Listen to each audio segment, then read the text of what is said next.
جو اپیل کا حق تھا اس کو ایکسپینڈ کیا گیا تھا، اور اگر 5 جج ہیں تو وہ دیا تھا، اگر 184 سب آرٹیکل 3 کے تحت 5 ججز نے فیصلہ دیا تھا تو پھر کوئی پھر اس سے بڑا بینچ بنے گا اور وہ پھر اپیل کو سنے گا. لیکن بندیال صاحب نے کہا تھا کہ جو پارلیمنٹ نے یہ بل بنایا ہے یہ عدلیہ کے جو اختیارات ہیں ان پر حملہ ہے، ان کے اختیارات میں جو آزادی ہے ان کے اختیارات کے حوالے سے اس پر حملہ ہے، تو اسی وجہ سے اس کو کالعدم قرار دیا جاتا ہے. حالانکہ حملہ شملہ تو کیا ہونا تھا، یہ تو ایک مفادات عامہ کا معاملہ تھا. اور یہ کہ دوسری طرف یہ خبر پھیلا دی گئی تھی کہ جو میاں نواز شریف صاحب ہیں ان کو review of judgments and orders act سے مسئلہ ہو گیا ہے اور میاں نواز شریف صاحب اب پاکستان نہیں آ سکتے. تب بھی میں نے آپ کو یہی بتایا تھا کہ جو میاں نواز شریف صاحب ہیں ان کو review of judgments and orders act سے کوئی مسئلہ نہیں ہے، اور ان کو جو فائدہ ہوگا وہ پریکٹس اینڈ پروسیجر بل سے ہوگا. اور پریکٹس اینڈ پروسیجر بل کے تحت جو ججز ہیں وہ 3 کمیٹی بنتی ہے، 3 سینئر ججز کی، جن میں چیف جسٹس ہوتے ہیں، اور مستقبل میں اب چونکہ جسٹس قاضی فائز عیسیٰ صاحب ہوں گے چیف جسٹس ہو جائیں گے وہ، اور ساتھ سردار طارق مسعود صاحب ہوں گے، اور تیسرے جو ہوں گے وہ جسٹس اعجاز الاحسن صاحب ہوں گے. تو وہ پھر آپس میں ڈیسائیڈ کریں گے اور پھر اس کے مطابق پھر بینچ بنے گا. فرض کر لیں اگر میاں نواز شریف صاحب کی اپیل لگتی ہے سپریم کورٹ میں پریکٹس اینڈ پروسیجر بل کے قانون کے تحت، تو پھر اس کے بعد پھر باقاعدہ ایک سٹیج لگے گا، دوبارہ کورٹ روم لگے گا، اور 5 ججز نے میاں نواز شریف صاحب کے حوالے سے فیصلہ دیا تھا، تو پھر 6 ججز کا بن سکتا ہے، 7 ججز کا بینچ بن سکتا ہے. تو اس میں میاں نواز شریف صاحب کو فائدہ ہوگا. Review of judgments and orders act میں تو میاں نواز شریف صاحب کو فائدہ نہیں ہونا تھا، لیکن عام لوگوں کو جو ہے review of judgments and orders act سے فائدہ ہونا تھا. اور review of judgments and orders act کو بندیال صاحب نے کالعدم بھی اسی وجہ سے ہی قرار دیا کہ انہوں نے کچھ پلان کیا ہوا ہوگا. ڈیفینیٹلی جاتے جاتے کچھ نہ کچھ وہ کر کے جائیں گے، کسی کی حوالے سے، کسی کو نائل کرنے کے حوالے سے ہو سکتا ہے. اور اسی وجہ سے انہوں نے جو الیکشن کمیشن کی جو نظر ثانی کی اپیل تھی، جو 4 اپریل کو انہوں نے فیصلہ دیا تھا کہ 14 مئی کو پنجاب میں الیکشن کروائے جائیں، تو اس اپیل کو بھی مسترد کیا تھا. اور یہ دونوں جو معاملات تھے، چاہے وہ review of judgments and orders act تھا، چاہے وہ 4 اپریل کے فیصلے کے خلاف الیکشن کمیشن کی اپیل تھی، دونوں کو انہوں نے چلایا. حالانکہ جب جو سماعت ہو رہی تھی 4 اپریل کے فیصلے کے حوالے سے، 14 مئی کے انتخابات کی تاریخ کے حوالے سے، تب اٹارنی جنرل عثمان منصور عوان صاحب نے کورٹ روم میں کہا تھا کہ اب آپ اس معاملے کو نہ سنیں، کیونکہ اب review of judgments and orders act کا اطلاق ہو چکا ہے، اور اس پہ تو صدر نے بھی سائن کر دیے تھے. لیکن اس وقت بندیال صاحب خوش ہوئے تھے کہ ہاں یہ مفادات عامہ کا معاملہ ہے تو ٹھیک ہے، اپیل ہونی چاہیے. اس کے بعد پھر پی ٹی آئی والوں نے تھوڑا سا، اور لاہوری گروپ نے تھوڑی سی بندیال صاحب کے کان میں پھونک ماری، اور پھر یہ جو بیرسٹر علی ظفر صاحب ہیں، حالانکہ وہ وکیل بھی نہیں تھے، اور پھر انہی کے ہی دلائل شروع ہو گئے، اور بندیال صاحب نے کورٹ روم میں انہی کو ہی کھڑا کر دیا کہ جی آپ دلائل دیں اپنی پسند کے. وہ اپنی پسند کی بات سننا چاہتے تھے. اور پھر یہ review of judgments and orders act کا کام جو ہے وہ تمام کر دیا گیا. لیکن میرا خیال ہے کہ یہ review of judgments and orders act بحال ہو جائے گا. اور جو وفاق ہے اس نے رجسٹرار آفس سے مزید 15 دن مانگے ہیں کہ وہ اس درخواست کے ساتھ مزید ایڈیشنل ڈاکیومنٹس بھی لگانا چاہتے ہیں، اس لیے انہیں مزید دن دیے جائیں. اور پھر رجسٹرار آفس نے بھی انہیں 15 دن کی مزید مہلت دے دی ہے کہ وہ مزید جو ایڈیشنل ڈاکیومنٹس ہیں وہ ایڈ کر سکتے ہیں. اور اس کے علاوہ سب سے اہم خبر جس کے حوالے سے میں نے آپ کو یہ کہا تھا کہ جو آصف علی زرداری صاحب ہیں یا پیپلز پارٹی ہے، وہ صرف ایک پی ٹی آئی کے ساتھ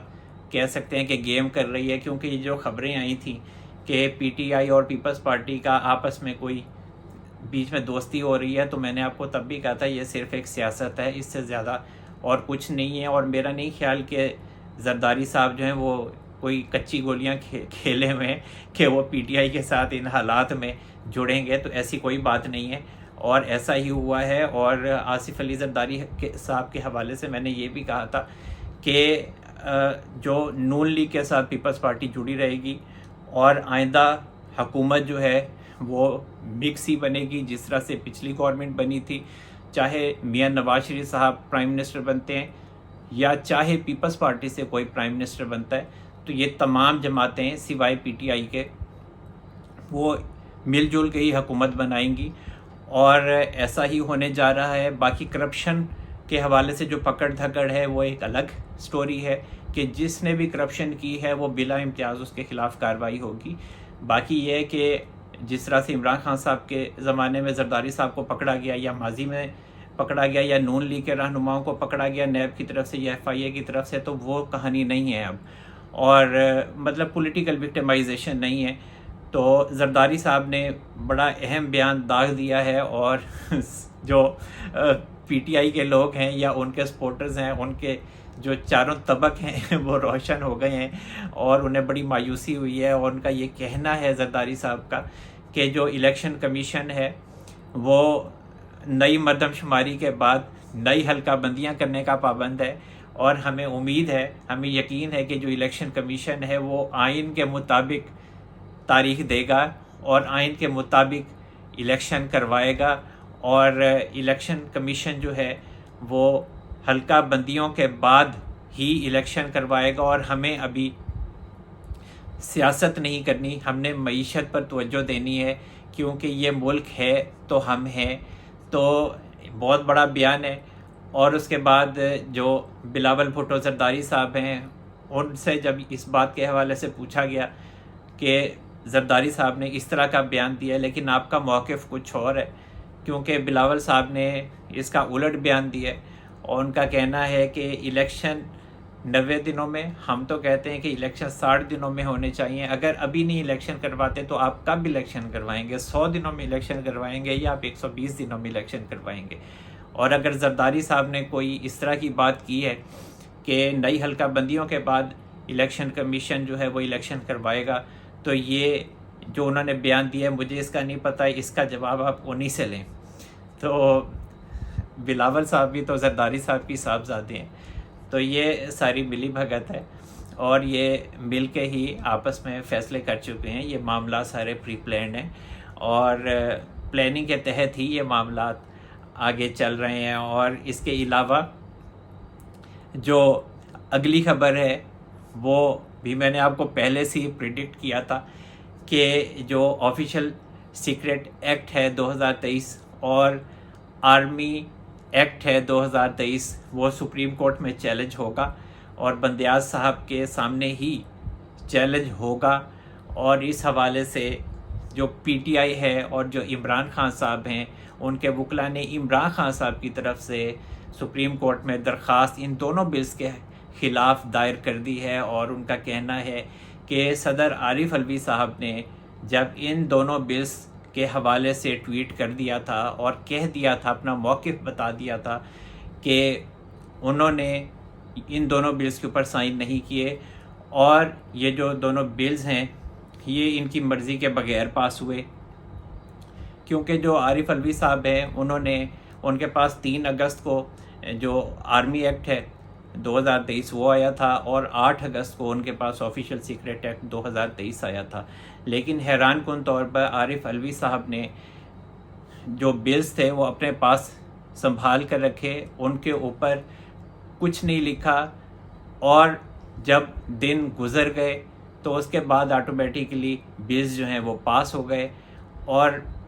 عارف علوی صاحب کو یہ پتہ تھا کہ بلز جو ہیں وہ پاس ہو چکے ہیں. اس کے بعد پھر کہا جاتا ہے کہ عارف علوی صاحب ادھر کوسار مارکیٹ اسلام آباد میں کھانا شانا کھانے آئے اپنے دوستوں کے ساتھ، تو وہاں پر پھر ان کے کان میں کچھ سمجھایا گیا کہ آپ ایسے ایسے کریں. اس کے بعد انہوں نے جا کے ٹویٹ کر دیا اپنے پرسنل اکاؤنٹ سے، اور کہا کہ جی میرے عملے نے میرے ساتھ گڑبڑ کی ہے. میں نے ان کو کہا تھا جب میرے پاس یہ دونوں بلز آئے تھے کہ میری اس میں رائے شامل نہیں ہے، میں ان دونوں بلز سے اختلاف کرتا ہوں، حالانکہ دونوں بلز اکٹھے تو نہیں آئے تھے، ایک ایک کر کے آیا تھا، ایک 3 اگست کو آیا تھا، ایک 8 اگست کو آیا تھا، لیکن آپ کو پتہ ہے کہ جھوٹ کا اور پی ٹی آئی کا چولی دامن کا ساتھ ہے، تو جو عارف الوی صاحب ہیں انہوں نے بھی وہی جھوٹا ہی پینا ہے نا، وہی پیا ہوا ہے۔ تو جو میرا عملہ ہے انہوں نے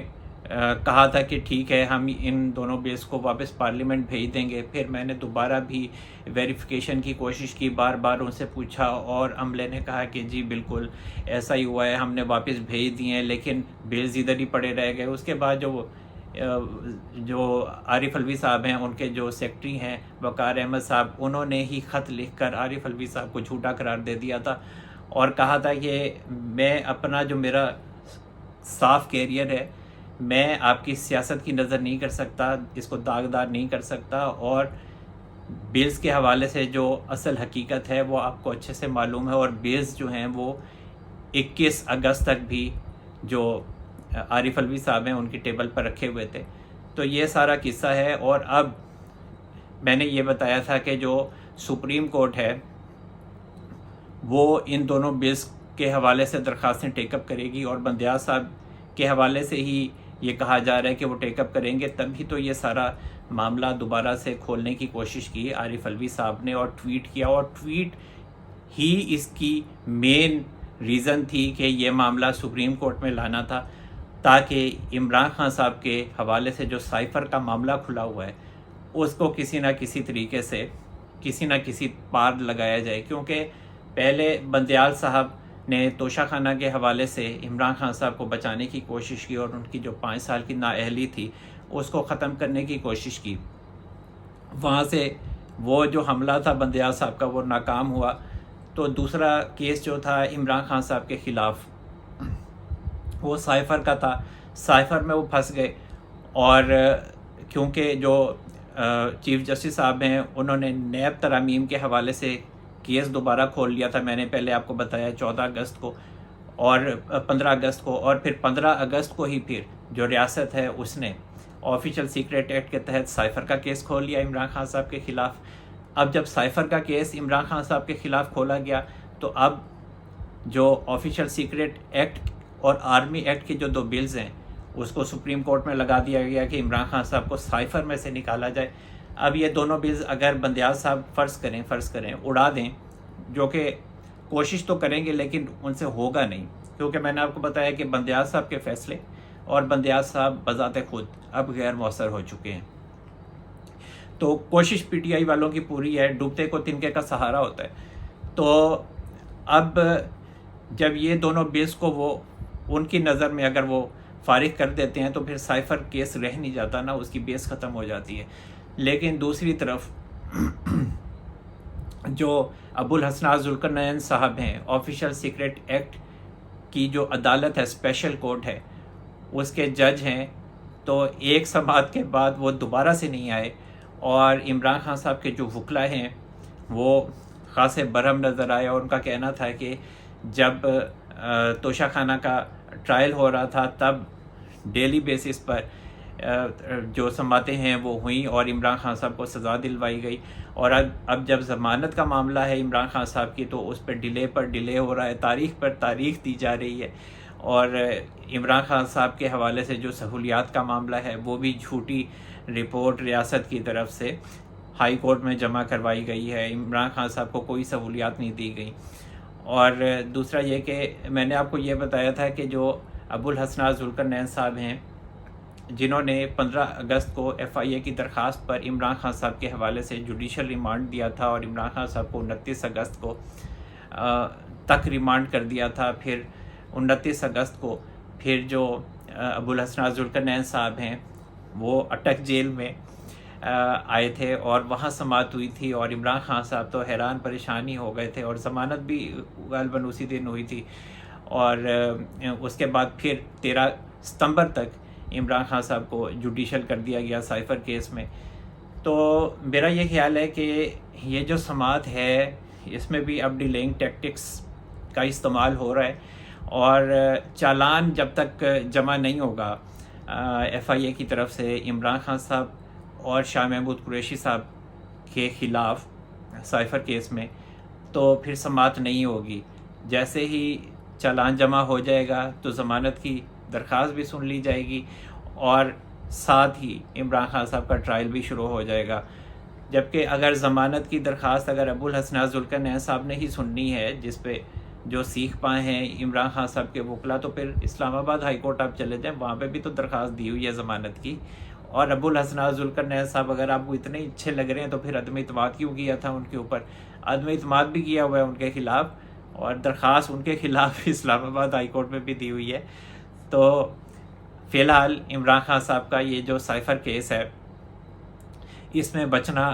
بہت ہی زیادہ مشکلت، اور سزا تو ہو ہی جائے گی ان کو۔ اور اس کے علاوہ ایک اور اہم خبر کہ جو چودھری پرویز الہی صاحب ہیں، ان کی جو اہلیہ ہیں، انہوں نے چودھری پرویز الہی صاحب کے جو لاہور ہائی کورٹ کا فیصلہ تھا جس میں ان کی درخواست کو غیر مؤثر قرار دے دیا گیا تھا، اس کے خلاف ان کی اہلیہ نے سپریم کورٹ میں درخواست دائر کر دی ہے، اور ان کا کہنا ہے کہ جو لاہور ہائی کورٹ ہے، انہوں نے جو حالات و واقعات ہیں ان کو درست طریقے سے نہیں پرکھا، اور لاہور ہائی کورٹ کا فیصلہ تھا کہ چودھری پرویز الہی صاحب کو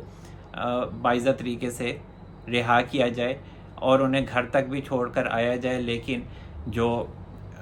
اسلام آباد پولیس ہے انہوں نے وائلیشن کی لاہور ہائی کورٹ کے فیصلے کی، اور انہیں گرفتار کر کے لے گئی۔ اور مزید یہ کہ جو چودھری پرویز الہی صاحب ہیں، ان کے خلاف جو بھی خفیہ کیسز ہیں، جو ایف آئی آرز ہیں، ان کا مکمل ریکارڈ منگوایا جائے، اور جو ان کی اہلیہ ہیں ان کو ان کے سپرد کیا جائے، ان کے وکلا کو کے سپرد کیا جائے، اور انہیں پاکستان کے اندر کسی بھی کیس میں گرفتار نہ کیا جائے۔ یہ جو ویسے ایک نئی اس طرح ایجاد ہوئی ہے نا، عمران خان صاحب جب سے سیاست میں آئے ہیں اور جب سے انہیں عدالتوں نے ریلیف دینا شروع کیا ہے، تو ان کے جو پسند کے ججز تھے انہوں نے یہ نئی اس طرح نکالی، کسی بھی کیس میں گرفتار نہ کیا جائے۔ یہ کون سا پتہ نہیں قانون ہے، مجھے تو نہیں سمجھ آئی کہ یہ کون سا قانون ہے۔ یہ پاکستان کی عدالتوں میں اس قسم کا قانون پہلی دفعہ سامنے آیا ہے، میں نے تو کبھی نہیں سنا اس طرح کا قانون کہ جی کسی بھی کیس میں گرفتار نہ کیا جائے۔ تو معذرت ہے ججز کے ساتھ، ایسا کوئی بھی قانون مجھے تو نہیں نظر آیا کبھی۔ تو کون سا پاکستان کا کوئی غریب آدمی ہے جس کو کبھی آپ نے اس طرح کا فیصلہ دیا ہو، جو عمران خان صاحب کے حوالے سے اور چودھری پرویز الہی صاحب کے حوالے سے آپ لوگ اس طرح کے فیصلے دیتے ہیں کہ اس کیس میں تو کیا کسی بھی کیس میں گرفتار نہ کیا جائے، اور آئندہ جو ایف آئی آر درج ہو اس میں بھی گرفتار نہ کیا جائے۔ یہ لاہور ہائی کورٹ نے ویسے ایک کام شروع کیا تھا، تو اب آپ کو پتہ ہی ہے کہ اب حالات کیا ہیں۔ اور اس کے علاوہ جو بجلی چوری کے حوالے سے ہے، جو وزارت پاور ڈویژن ہے اس نے ایک بڑا کریک ڈاؤن شروع کر دیا ہے، اور جو تقسیم کار کمپنیز ہیں ان کے بھی 1955 جو آفیسرز ہیں ان کے خلاف ایف آئی آرز درج کر دی ہیں، اور ان میں سے 31 افسران کو گرفتار بھی کر لیا گیا ہے۔ مزید یہ کہ جو 40 لاکھ یونٹ تھے بجلی کے، ان کے چوری کرنے کی بھی تصدیق ہو گئی ہے، اور اس حوالے سے جو 16 ملین روپے ہیں اس کا جو جرمانہ تھا وہ عائد کیا گیا،